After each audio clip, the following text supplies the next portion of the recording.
पैर देखे किस तरीके से, पास आके दिखाइए पैर। इतने दिन से बताया जा रहा है खड़ी तपस्या कर रहे हैं यहाँ पर। जब आए तो माँ बाप ने नहीं कहा कि इतनी कड़ी तपस्या सुन के भी लोग कहते हैं कि 41 दिन बहुत होते हैं और एक खड़े रहना 41 दिन। इससे पहले मैं केदारनाथ की पैदल यात्रा की थी, जो मैं 14 दिन में पूरी करी। 3 गेट लगे हुए हैं यहाँ, तीनों गेट के अंदर ही हूँ, अब तक बाहर नहीं गया। और ना ही यहाँ से मतलब जैसे छत वगैरह है उस पर भी नहीं। लोगों के मन में सवाल है कि 41 दिन तक खड़े रहना आपका कैसे रहता है, रहन सहन, उठना सोना किस तरीके से रहता है? पानी चलने लगे आप हो तो बोलिया बस सब गुरु ही करेगा, और वाकई में सब गांव की यही है बात, और गांव करेगा ठीक, यो गुरु महाराज करेगा ठीक, सारे गांव ने यही बख्शीश दिए भाई घबराइए ना। जैसे इसने खड़ी तपस्या करी, इसके पैर भी काफी मोटे हो गए थे, पानी चलने लगा था, और इसने दवा थोड़ी बहुत ही लगाई जी। ये गुरु की कृपा है जो आज तक जो है ना इसके पैरों पर सोच। इस वक्त मैं गांव मीरकपुर के बाबा फकीरा दास जी के गुरुद्वारे पर मौजूद हूं और आपको बता दें कि 41 दिन की जो कड़ी तपस्या एक युवा लड़का गांव मीरकपुर का कर रहा है, आज उसी से बातचीत करेंगे और उससे जानेंगे कि क्या कुछ उसका उद्देश्य है इतनी कड़ी तपस्या करने का, और इसके पीछे क्या कुछ है कि जो इतनी कड़ी तपस्या वो इस बाबा फकीरा दास जी के मंदिर में कर रहे हैं, और उन्हीं से जानेंगे कि कितनी कठिनाइयों का उन्हें सामना करना पड़ रहा है इस 41 दिन की तपस्या के लिए। अभी 35 से 36 दिन के लगभग उनके हो चुके हैं, और भाई हमारे साथ हैं, उन्हीं से जानते हैं कि कितनी कठिनाइयों का उन्हें सामना करना पड़ रहा है। जी सबसे पहले भाई क्या नाम है आपका? सत साहिब जी, मेरा नाम शोभित कुमार। शोभित भाई इसी गांव से आप? हाँ जी, मीरकपुर से ही। तो आपने संकल्प लिया है 41 दिन की कड़ी तपस्या का, तो इसके पीछे क्या कुछ उद्देश्य है और क्या कुछ है इसका? तो देखो, एक तो ये है कि गांव में घर परिवार में सुख शांति रहे, समृद्धि रहे, और जैसे आज के युवा नशे के उसमें जा रहे हैं उससे दूर रहें, यही है। तो एक बार मैं आपके पैर दिखाना चाहूंगा कि पैर देखिए किस तरीके से, पास आके दिखाइए पैर। इतने दिन से बताया जा रहा है खड़ी तपस्या कर रहे हैं, एक दिन भी नहीं बैठे हैं, और इससे आप अंदाजा लगा सकते हैं कि कितने बिल्कुल करीब से दिखाएं कि कितने सूजे हुए पैर हैं और किस तरीके से जो है खाल भी इनकी उतर चुकी है। इतनी कड़ी तपस्या जो है शोभित भाई कर रहे हैं, लगभग 41 दिन, अभी 6-7 दिन और हैं, तो इन्हीं से जानते हैं। शोभित भाई आपके पैरों से देख के डर, आपको भी नहीं डर लग रहा कि इतने पैर? नहीं, ऐसा कुछ नहीं है। तो जब शुरुआत करी उस वक्त मन में क्या था कि 41 दिन है, आज पहला ही दिन है, उस शुरुआत?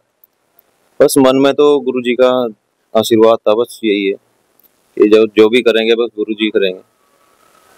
जब पहला दिन था यहाँ पर जब आए तो माँ बाप ने नहीं कहा कि इतनी कड़ी तपस्या सुन के भी लोग कहते हैं कि 41 दिन बहुत होते हैं और एक खड़े रहना 41 दिन? नहीं, वो तो बोलते ही हैं, देखो सभी बोलते हैं जो अपने बच्चों के लिए। हाँ जी, लेकिन जब मन में दृढ़ संकल्प हो तो फिर तो वो भी कुछ नहीं कह सकते। 41 दिन की जो आपने तपस्या का ठाना है, तो इससे पहले भी कभी आपने कहीं यात्रा या कहीं पे संकल्प या कहीं पे इस तरीके से कभी किया तपस्या? हाँ, इससे पहले मैं केदारनाथ की पैदल यात्रा की थी, जो मैं 14 दिन में पूरी करी थी जी। जब 14 दिन में आपने पूरी की, घर वालों ने नहीं कहा कि अब एक यात्रा कर तो ली थी अब दूसरी रहने दो, कभी मन में घर वालों ने कहा ऐसा? हाँ, बोला है उन्होंने जी, अब तो ये तो मत कर कि बहुत कठिन है यो, लेकिन मेरे मन में थी कि जब तक गुरु जी का आशीर्वाद रहेगा तब तक तो कुछ होने वाला नहीं है। हाँ। अच्छा, आप यहीं पे कितने दिन से यहीं पे है या कभी अंदर बाहर कहीं जाना आना हो सकता है खड़े खड़े? नहीं, मैं यहाँ पे जो ये गुरुद्वारा है इसमें 3 गेट लगे हुए हैं यहाँ, तीनों गेट के अंदर ही हूँ, अब तक बाहर नहीं गया, और ना ही यहाँ से मतलब जैसे छत वगैरह है उस पर भी नहीं गया आज तक। अच्छा, एक जो लोगों के मन में सवाल है कि 41 दिन तक खड़े रहना आपका कैसे रहता है, रहन सहन, उठना सोना किस तरीके से रहता है सब कुछ? वो तो सब कुछ खड़े ही खड़े है जी उस दिन से। हाँ जी, बस खाना पीना नहाना सब कुछ खड़े खड़े। तो खाना यहीं पे आपका बनता है या घर से आता है? खाना तो घर से ही आता है। तो सोने की व्यवस्था किस तरीके की रहती है और सुबह उठना किस तरीके से, सब कुछ आपकी देख रेख और भी कौन कौन लोग कर रहे हैं, और किस उठना और सोना किस तरीके का रहता है? देख रेख में तो हमारे गुरुजी हैं महंत मनोहर दास जी और समस्त गांव वाले हैं जी। और यहाँ पे जिस मतलब मेरा जो रूटीन है वो सुबह ही स्नान करने पहले तो मतलब प्रयास होते ही है, वो इंग्लिश सीट लगी हुई है यहाँ पे, उसकी अनुमति है सिर्फ बैठने की उस पे, नहीं तो सब कुछ खड़े खड़े चलता है। चलो सबसे पहले आप सुबह उठे, फ्रेश हो गए, उसके बाद क्या कुछ रहता है? मतलब स्नान करना और फिर पूजा करना, उसके बाद फिर गुरु जी का ग्रंथ है, इसको पढ़ना है। तो दिन में क्या करते हो? जिस तरह ग्रंथ है, कितनी देर तक ग्रंथ पढ़ते हैं? मतलब पढ़ते ही रहते हैं तो हम इसको। हाँ जी, ग्रंथ पढ़ लिया उसके ये है कि पूरा दिन गुरु जी का ही ध्यान रखना है। बाद हाँ जी, अच्छा, खाने में किस तरीके का खाना लेते हो? बस नॉर्मल खाना जैसे सभी लेते हैं जी। और दिन में आराम, या फिर एक बार रात को आराम करते हो? दिन में भी इस तरीके का कुछ? नहीं, दिन में तो मतलब ऐसा आराम नहीं करते, बस खड़े ही रहते हैं, लेकिन रात में थोड़ा इसी पे ही, इसी का सहारा लेके आराम कर लेते हैं। अच्छा, जब आप तपस्या पे आए, पहले हवन हुआ, पहला दिन था जब, तो गांव वालों ने कहा होगा कि नहीं यार रुक जा, गांव वाले भी कहते हैं कुछ, कभी किसी ने रोका भी आपको? नहीं, देखो रोकने वाली बात तो ये है, डर तो सभी को लगता है इसमें, क्योंकि इतनी कड़ी तपस्या है, 41 दिन की है, लेकिन जब संकल्प ले लेते हैं तो उसके बाद तो देखो पीछे हटा नहीं जाता है। हाँ जी, ये आपने संकल्प लिया था या आपकी कोई ख्वाहिश थी, वो पूरी हो चुकी थी, उसके बाद आपने कहा कि जिस दिन वो ख्वाहिश पूरी होगी मैं इस तरीके से 41 दिन तक तपस्या करूंगा, ये कभी मन में? नहीं ऐसा तो देखो, जो मेरी इच्छा थी वो तो पूरी हुई है, और ये भी कि मतलब गांव की भी सुख शांति रहे, ये सब कुछ इसमें है। तो जिस दिन आपके 41 दिन पूरे हो जाएंगे उसके बाद क्या कुछ रहेगा आगे का? बस आगे का तो गुरुदेव को ही पता है, जैसे भी होगा। 41वें दिन क्या कुछ होगा यहाँ पर? 41वें दिन जो मेरा ये है, 41वें दिन 23 फरवरी को है, उस दिन हमारे यहाँ गुरु जी का मेला लगता है। उस दिन सुबह ही हवन होगा, हवन के बाद फिर कन्या पूजन होगा, और उसके बाद बस जैसे गुरु जी को खुलेंगे ऐसे ही होगा बस। तो आपकी देख रेख जो कर रहे थे, तो ताऊ जी और कर रहे थे आपकी देख रेख? हाँ जी, मत समस्त गांव यहाँ पे आता है और सभी सेवा कर रहे हैं। तो ताऊ जी बैठे हैं, ताऊ जी से जानेंगे। राम राम ताऊ जी। ताऊ जी आप ही सारी देख रेख कर रहे हैं भाई जी की? हम क्या कर रहे हैं, सारा गांव कर रहा है। अच्छा, सारा गांव कर रहा है। तो आप परमानेंट इनके पास यहीं पे रहते हो? हाँ ही रहूं। ताऊ जी इतनी कठिनाई है, आपने नहीं समझाया कि इतनी? समझाए बहुत, ओसा नुबिनियत की ओसा ही है, बाल बच्चेदार है। हाँ नुबिन हुई समझाया, और कहना नुगाग ने मैं गुरु जी को कुछ बात मांग ली थी, अगर मैं गुरु जी का प्रण निभाऊंगा मैं यह जरूर करूंगा। हाँ इसका अच्छा ताऊ जी, आप देख रहे हो पैर इतने सूजे हुए हैं उनके, तो पैरों पे मालिश भी करते हैं या? कुछ नहीं, कुछ नहीं करी मालिश मुलिश, कुछ नहीं करी। बालक पानी चलने लगे आप हो, तो बोलिया बस सब गुरु ही करेगा, और वाकई में सब गांव की यही है बात, और गांव करेगा ठीक, यो गुरु महाराज करेगा ठीक। सारे गांव ने यही बख्शीश दी है, भाई घबराई है ना जी, तू खड़ा आएगा, सब गुरु महाराज करेगा तुझे बाहर, यही सब की भावना है। अच्छा जी, जी भाई साहब आप भी यहीं रहते हो गाँव में? अच्छा बाबूजी राम राम।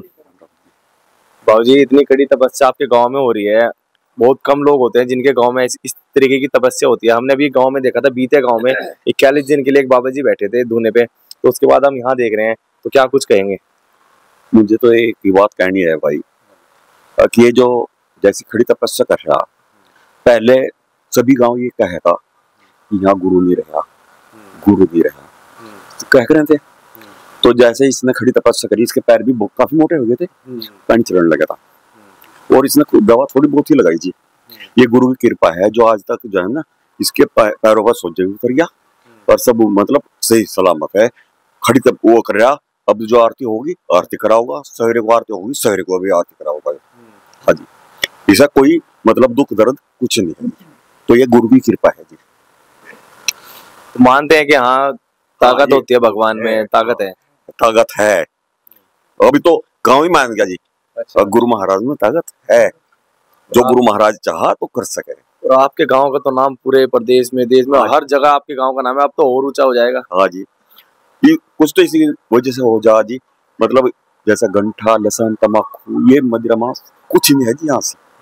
खुद बाहर के जो सुने तो ये भी वो सवाल आवे उनको, यहाँ से जो है ना ऐसा हो ही नहीं सकता कोई गाँव। फिर वो देखने आते हैं जी, देखने आते हैं तो उनको अचंभा होता है इस बात का। जी भाई साहब, क्या कुछ कहेंगे? इतनी तपस्या कड़ी आपके गांव का लड़का कर रहा है, क्या कुछ कहेंगे इसमें? भाई इस बारे में जो तपस्या हो रही है ये सब हमारे गुरु महाराज जी की कृपा है। इनसे बढ़कर हम किसको मानते नहीं है पूरे गांव में। सबसे हमारे जो गुरु जी हैं या परमात्मा है या भगवान है, हम सबसे बढ़कर इन्हीं को मानते हैं। और हम हमारे पूरे गांव का जो जीवन है सब लोगों का इन्हीं के लिए समर्पित है। पूरे गांव के अंदर में जो हम लोग नशे से बचे हुए हैं सब, वो भी सब गुरु महाराज का आशीर्वाद है। और उसी आशीर्वाद की वजह से आज हम बिल्कुल पूरे गांव में बड़े स्वस्थ हैं, बड़े ठीक हैं और सब तरह के नशे से बचे हुए हैं। और नहीं तो आज के टाइम में तो लोग बाग छोटी छोटी उम्र में लोग नशा करते हैं और वो अपना जीवन बर्बाद करते हैं। माँ बाप को परेशानी होती है, उसके बाद में अपना जीवन भी खत्म होता है। लेकिन गुरु महाराज की हमारे पर विशेष कृपा है जिससे हम इस गांव में पैदा हुए हैं। और जो इन्होंने हमको सब चीज़ें बता रखी हैं, उन चीज़ों का संकल्प हमने रखा है लेकर कि हम गुरु महाराज जब तक इस गांव में रहेंगे हमें सब चीज़ से बचाना, हमारी बुद्धि अच्छी रहे, हम अच्छे काम करें और हमारे गांव का नाम ऐसे ही बढ़ता रहे, बहुत बढ़ रहा है अभी।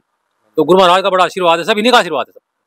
जी मोनू भाई, आप तो युवा हो और युवा भाई है जो 40 दिन तपस्या कर रहे हैं, तो आप क्या कुछ कहेंगे? देखिए, सबसे पहले तो आपका हमारे गांव मीरकपुर में पधारने के लिए बहुत बहुत स्वागत है, अभिनंदन।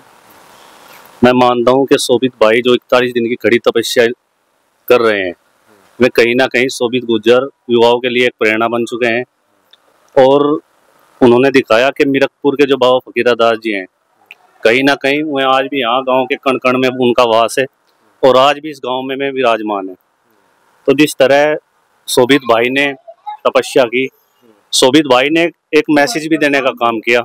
जो युवा अपना नशे में अपना जीवन बर्बाद करते हैं, तो कहीं ना कहीं शोभित ने एक मैसेज दिया और पूरे गांव के लिए शोभित आज प्रेरणा बन चुका है। और मैं बताना चाहूँगा कि शोभित भाई ने जो ये खड़ी तपस्या 41 दिन की, तो कहीं ना कहीं ये गांव को एक अच्छा मैसेज दिया, पूरे समाज को एक अच्छा मैसेज दिया।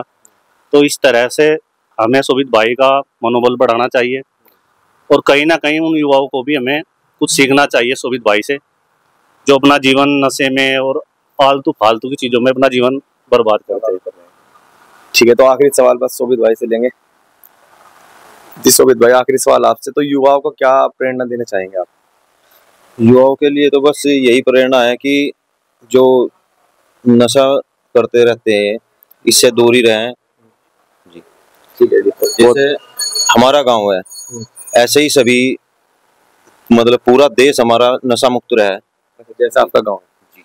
ठीक है जी, बहुत बहुत धन्यवाद। तो ये थे गांव मीरकपुर के शोभित गुर्जर भाई और भी तमाम लोग जिन्होंने बताया कि जिस तरीके से मीरकपुर गांव नशा मुक्त है, इस तरीके से और भी गांव को होना चाहिए। फिलहाल इतना ही, धन्यवाद।